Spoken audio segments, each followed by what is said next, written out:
చేస్తారని చెప్తే ఈ ద్వారా నమ్మట్లేదయ్యా. మీ శిష్యుడిగా అది నేను రుజువు చేద్దాం అనుకుంటున్నాను. ఆటేంటో చెప్పరా. పెద్ద ఆటేం కాదయ్యా. మన ఊరోళ్ళని రెండు పక్కల వరుసగా నిలబెడతాం. మధ్యలోంచి మీరు పరిగెత్తాలి.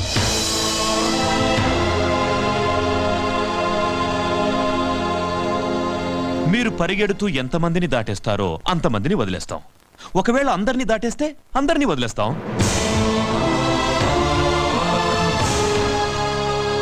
కానీ మీరు పరిగెత్తాల్సింది తల లేకుండా బొట్టి మొండెంతో.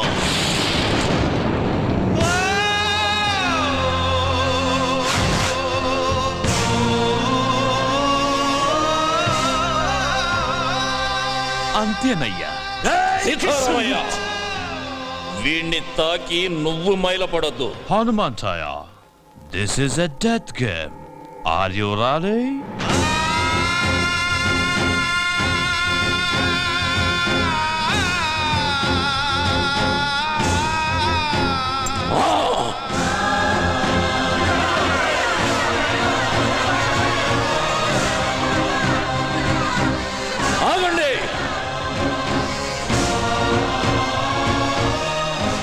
సూర్యుడు అస్తమించేది రేపటికి అందరికీ వెలుగునివ్వడానికని గుర్తుంచుకోండి. మిమ్మల్ని నా బిడ్డలంది ఈ రెక్కల కింద పెట్టి కాపాడుకోవటానికే కానీ ఇలాంటి రాబందులు గప్పచెప్పడానికి కాదు. హనుమంతయ్యా, వద్దయ్యా, మమ్మల్ని అనాథం చేయొద్దయ్యా. సీతారామయ్య, ఎన్నాళ్ళు నేను పీల్చిన ఊపిరి మీకోసమే అన్నది నిజమైతే అది పోయేటప్పుడు కూడా మిమ్మల్ని కాపాడుకొనే పోతుందిరా. ఈ హనుమంతయ్య ముండం పరిగెడుతుందిరా, పరిగెడుతుంది.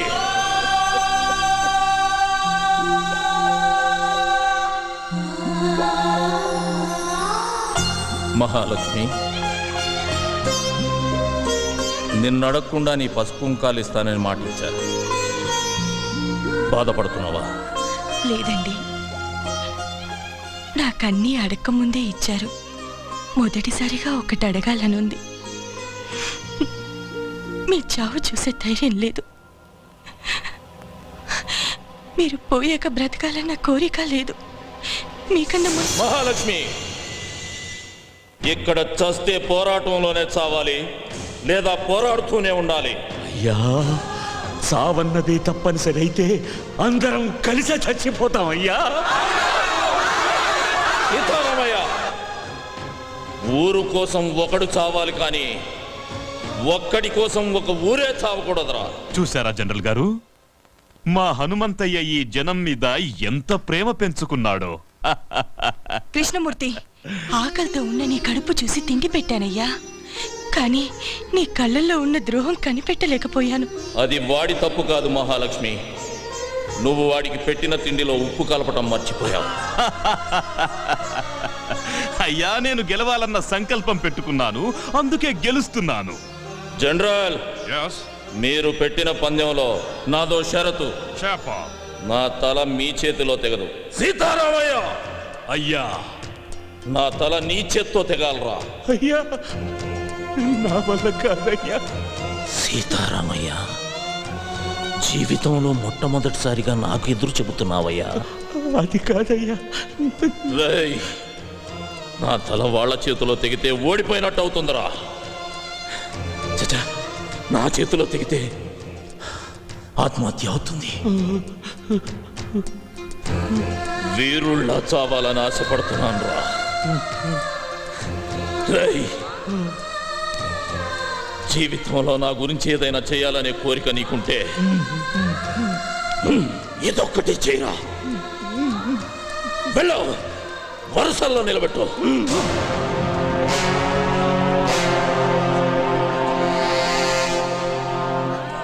మహాలక్ష్మి, ఊరు తర్వాతే మీరు. వెళ్ళి ఆ చివరిలో నిలబడండి. మహాలక్ష్మి,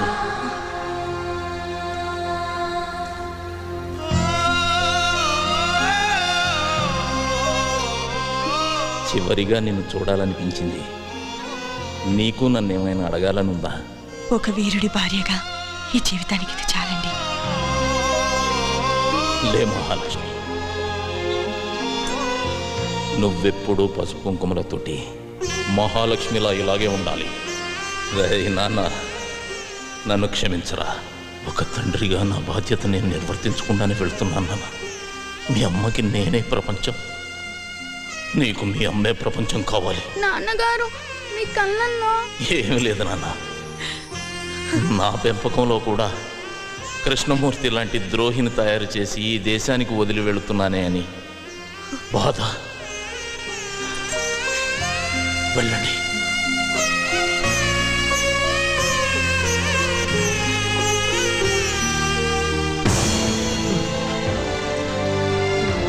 అయ్యా నన్ను క్షమించయ్యా. రేయ్ సీతారామయ్య, ధైర్యంగా ఉండు. నీకోసం ఒక ఊరే ఉందిరా. ఊరు కోసమే నువ్వు ఉండాలి, ఊరు కోసమే నువ్వు ఉండాలి.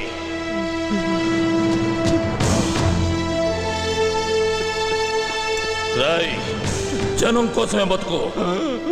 రాయ్ కృష్ణమూర్తి, వీరుడు సాధించడం కోసమే పుడతాడురా, మళ్ళీ పుట్టడం కోసమే తస్తాడు.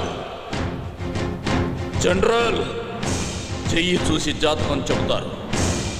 నేను నా తలను నా జాతికి అర్పిస్తూ మీ జాతకం రాస్తున్నా. తెల్లని పావురాళ్లా కనిపించే మీరు నల్లత్రాచులని నా చావుతో మరోసారి రుజువు అవుతుంది. ఈ ద్రోహి సాయంతో నన్ను చంపిన సీమలోకి నడిచొస్తున్నామని సంబరపడకండి. దిక్కు దిశ తెలియని నిద్రలో నడిచే రోగిష్టి నడకలా అది మిమ్మల్ని ఏదో ఒక అగాధంలోకి తోసే తీరుతుంది. మీరు మా ఆడవాళ్లపై చేసిన అరాచకాలు మీ ముందు తరాలకు వాయవరుసలు లేని శాపంగా మారుస్తుంది. నేను వదిలేన ఈ చివరి ఊపిరి నా తల్లుల కడుపుల్లో ఉన్న పసిబిడ్డలకు మిమ్మల్ని తరిమి తరిమి కొట్టడం కోసమే మీరు పుడుతున్నారా అని గుర్తు చేస్తుంది. తెగిన నా ఈ తల ఈ దేశ సరిహద్దుల్ని త్రినేత్రమై కాపాడుకుంటుంది. నా దేశంలో ఎగురుతున్న ఈ జెండాను తెగదెంపి మార్చి మసి చేసి ముచ్చటైన మాము వన్నెల త్రివర్ణ పతాకపు జెండా నా దేశపు నడిబొడ్డున స్వాతంత్రపు స్వేచ్ఛా వాయువులను పీలుస్తూ సగౌరవంగా రెపరెపలాడుతూ ఎగురుతుంది. నేను పలికే ఈ వందే మాతరం బహారా హుషార్, బహారా హుషార్ అంటూ నా దేశాన్ని రేయి పగలు కాపలా కాసుకుంటుంది. వందే మాతరం, వందే మాతరం, వందే మాతరం, వందే మాతరం.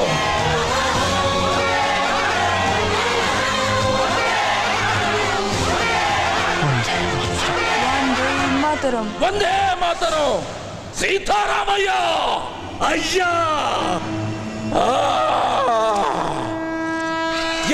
క్షమించయ్యా.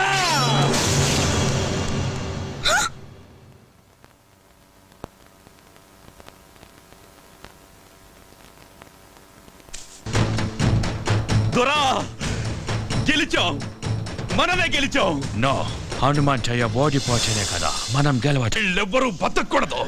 రాయ్ కృష్ణమూర్తి,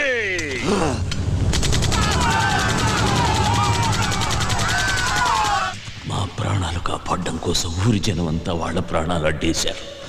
వాళ్ళ శవాల మధ్యలో మేము ఉండిపోయాం. మేం కూడా చనిపోయాం అనుకుని కృష్ణమూర్తి వెళ్ళిపోయాడు. తర్వాత మేం తలా ఉదారైపోయాం. కొన్నాళ్లకు మహాలక్ష్మమ్మ నిన్ను తీసుకురాకుండా నన్ను కలవడానికి ప్రయత్నించింది. కానీ ఈరోజు కలిసేలా చేశాడు ఆ భగవంతుడు.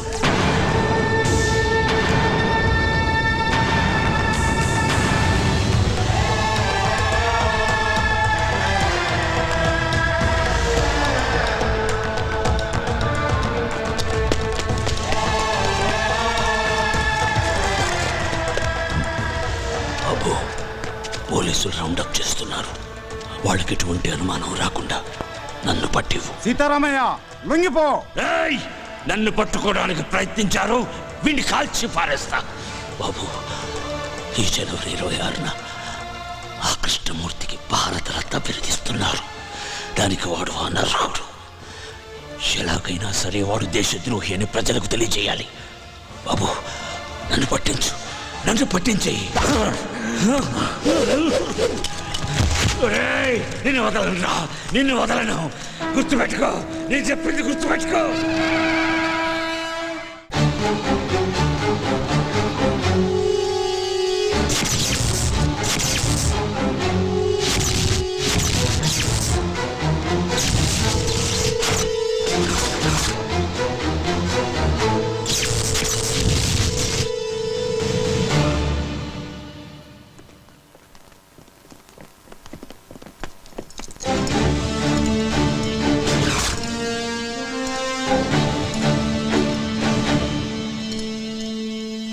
నమస్కారం కృష్ణమూర్తి గారు.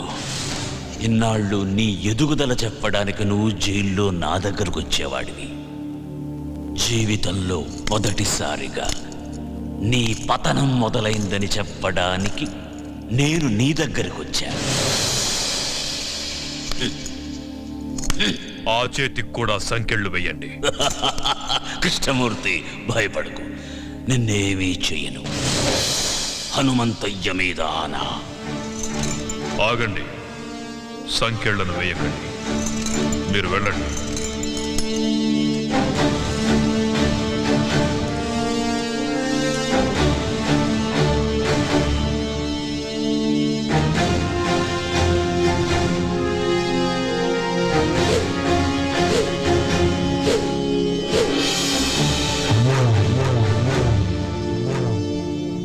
ఏం సీతారామయ్య, చంపనంటున్నావు? అలుపొచ్చిందా? లేక వయసు పైబడుతుందన్న విషయం గుర్తుకొచ్చిందా? మళ్ళీ పుడతానన్న హనుమంతయ్య మాట గుర్తుకొచ్చిందిరా. ఎవరితో మాట్లాడుతున్నావో తెలుసా? పెద్దోడా, అచ్చు అలాగే ఉన్నాడు కదూ. ఆయుష్ బిడ్డకు పోశాడనుకున్నా. తెలివైన వాడు హనుమంతయ్య మనవడికి పోశాడు. కాని ఇలా అవుతుందనుకోలేదు. తండ్రితో పాటు వీడు కూడా పోయాడని తలంటు పోసుకున్నా. అలా జరగల. మళ్ళీ పని పెట్టాలి.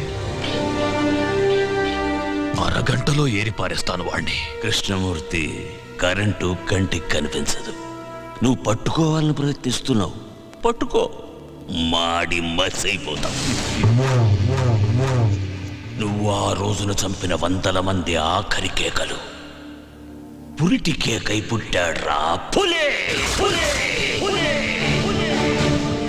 వాడెక్కడుంటాడో తెలియదు, ఎప్పుడొస్తాడో తెలియదు, ఎక్కడ కొడతాడో తెలియదు. తట్టుకోవడానికి సిద్ధంగా ఉండు.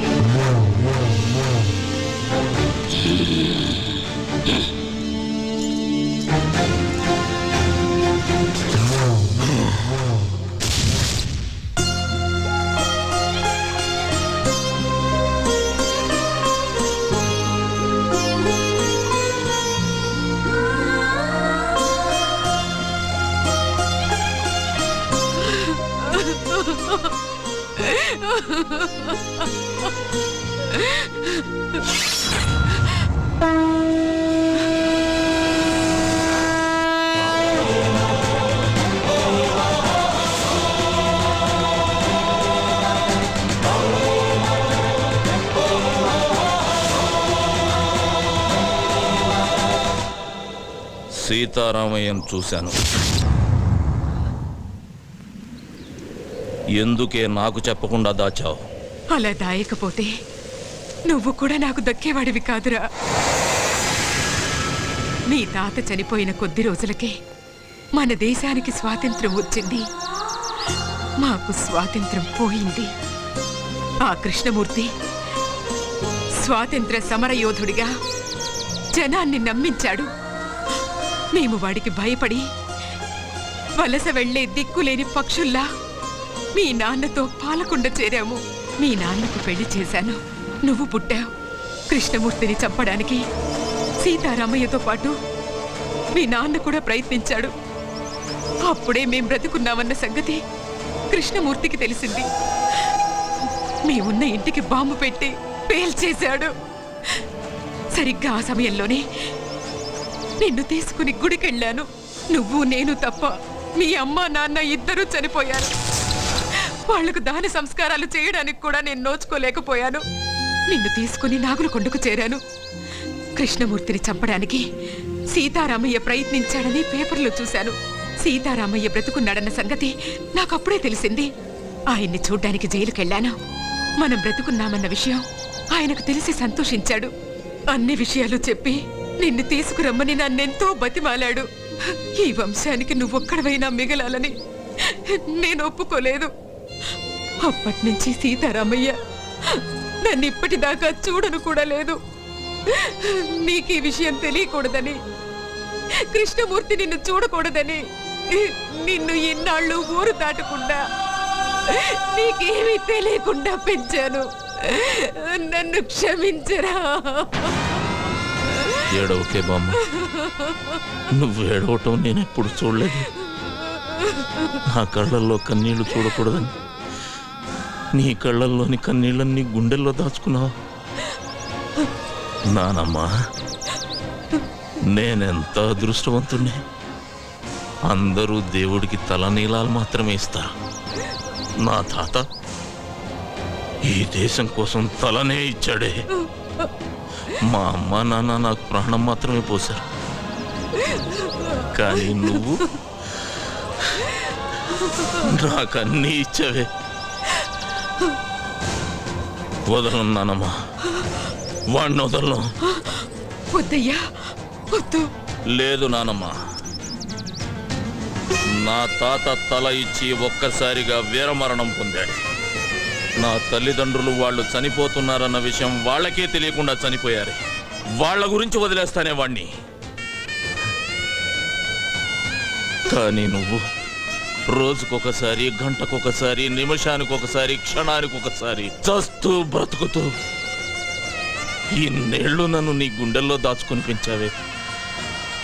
నాకు ఊహ తెలిసిన దగ్గర నుంచి ఇంత వేదన నాకు కనపడకుండా నీ మనసులోనే దాచుకున్నావే. అలాంటి దారుణమైన శిక్ష వేశాడేవాడు నీకు. అందుకు చంపుతానమ్మా వాణ్ణి. ఆశీర్వదించు.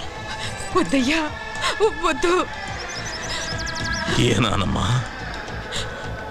ఆ కృష్ణమూర్తిగాడు నన్ను కూడా చంపేస్తాడని భయపడుతున్నావా?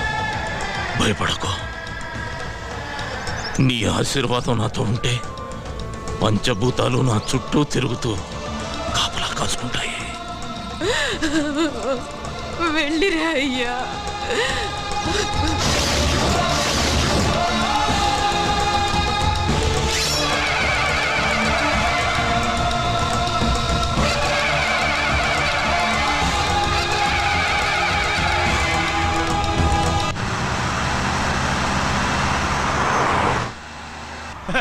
అది sir.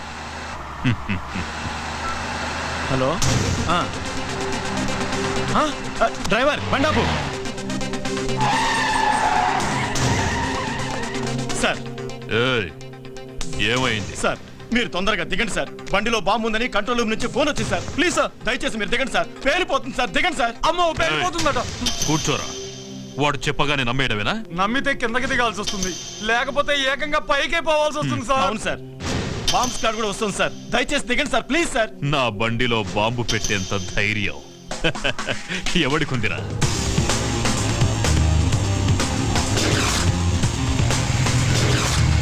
Come on, move.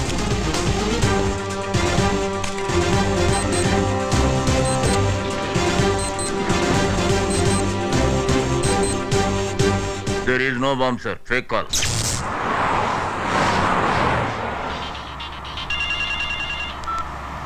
Hello, ఎవరు? నీ మొగుణ్ణి ఎమ్ముణ్ణి. ఏయ్, పిచ్చి పిచ్చిగా ఉందా? ఏం కావాలి నీకు? నీ ప్రాణం పోతుందని చెప్పడానికి ఫోన్ చేశా. తల తిక్కగా ఉందా? ఏయ్, అరవకుండా కారు దిగరా. లేట్ చేసావో లేట్ కృష్ణమూర్తి అయిపోతావు. నీ కారులో బాంబు ఉంది. నోర్ముయ్, ఇప్పుడే బాంబ్ స్క్వాడ్ వచ్చి చెక్ చేసి వెళ్ళిందిరా. నీ బామ్మ స్క్వాడ్ ఏం కాదు, అలా వచ్చి బాంబు పెట్టిందే నేనురా. ఏ శేఖర్, బండి ఆపు. బాంబ్ బ్లాస్ట్ గురించి ఎప్పుడు పేపర్లో చదవడమే సార్.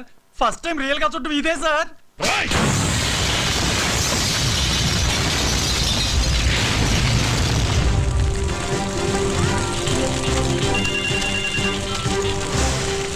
హలో, ఏరా, సౌండ్ విని సౌండ్ లేకుండా పోయినట్టుంది నీకు. రేయ్! మొసలి నోట్లో తల పెట్టాడుతున్నావు. నా గురించి తెలీదు నీకు. టోటల్ గా నీ పుస్తకం అంతా చదివేశానురా. అందులోంచి రోజుకో పేజీ చింపుతా. తొందరలోనే నిన్ను పంపాల్సిన చోటికి పంపుతా. నువ్వు మగాడివైతే నా ముందుకి రారా. ఆ సరదా కూడా తీరుస్తా. వస్తా. మీరిచ్చిన సమాచారంతో కేఎం గాడికి మొదటి జర్కిచ్చా. వాడికి నన్ను చూడాలనే కోరిక మొదలైంది. వాడింట్లోనే వాడికి కనబడి రెండో జర్కిస్తా. నాకెప్పటికప్పుడు టచ్లో ఉండండి. అయ్యా, నక్సలైట్లు మాత్రం కాదు, మీ మీద అటాక్ చేసే ధైర్యం అపోజిషన్ వాళ్ళకి లేదు. ఇంకెవరై ఉంటారయ్యా? ఏమయ్యా హోము, సార్. నీకేమైనా ఐడియా ఉందా? లేదు సార్, మొత్తం పోలీస్ డిపార్ట్మెంట్ అంతా అదే పని మీద ఉన్నారు. ఉండడం కాదయ్యా, కేఎం గారి మీద ఏగవాల్తే ఒప్పుకోను. అవసరమైతే మిలిటరీని దించు, మీ ఆవిడ ఊరికి పంపించు, నువ్వు కూడా ఇక్కడే పక్కేసు పడుకో. ఏయ్, ఆపో. ఏంటయ్యా చూస్తున్నావు? ఏం చూస్తున్నావు? నా పంచే లే వస్తామయ్యా.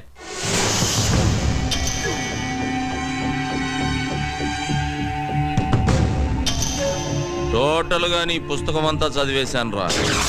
అందులోంచి రోజుకో పేజీ చింపుతా. తొందరలోనే నిన్ను పంపాల్సిన చోటికి పంపుతా.